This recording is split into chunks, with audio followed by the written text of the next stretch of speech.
আসসালামু আলাইকুম ওরহমতুল্লাহি বারকাতু। প্রিয় কাছের মানুষজন, আশা করি সবাই ভালো আছেন। আলহামদুলিল্লাহ, আমিও ভালো আছি। তো যখন বাংলাদেশে ছিলাম তখন কিছু মানুষ, কিছু ভাই ব্রাদার তারা বলতেন বা তাদেরকে বলতে শুনতাম যে ইস, যদি ফিলিস্তিনে যেতে পারতাম তাহলে অসহায় মানুষদের পাশে দাঁড়াতে পারতাম, তাদের জন্য কিছু করতে পারতাম। আফসোস করতেন মনের থেকে। মানে ব্যাপারটা শুনে ভালো লাগতো। আসলে তো অসহায় মানুষদের প্রতি দাঁড়ানোর ইচ্ছা পোষণ করাটাই ভালো একটা বিষয়। কিন্তু বাস্তবতা হলো এই, বাংলাদেশে যখন ছাত্র আন্দোলন হলো তাদেরকে আর খুঁজে পাওয়া গেল না।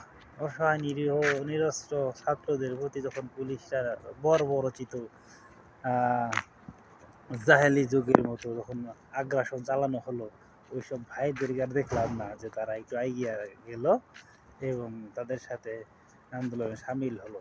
তাদের দাবিটা কিন্তু তাদের নিজেদের জন্য ছিল না। যেমন একইভাবে মুক্তিযোদ্ধারা যখন যুদ্ধে গিয়েছেন তখনই কিন্তু তাদের পরিবারের কথা একমাত্র চিন্তা করে যুদ্ধে যায় নাই। তারা গিয়েছিল দেশটাকে বাঁচানোর জন্য, দেশের 7 কোটি 7.5 কোটি বাঙালিকে রক্ষা দেওয়ার জন্য, স্বাধীন একটা ভূখণ্ড দেওয়ার জন্য তারা যুদ্ধে নেমেছিলেন।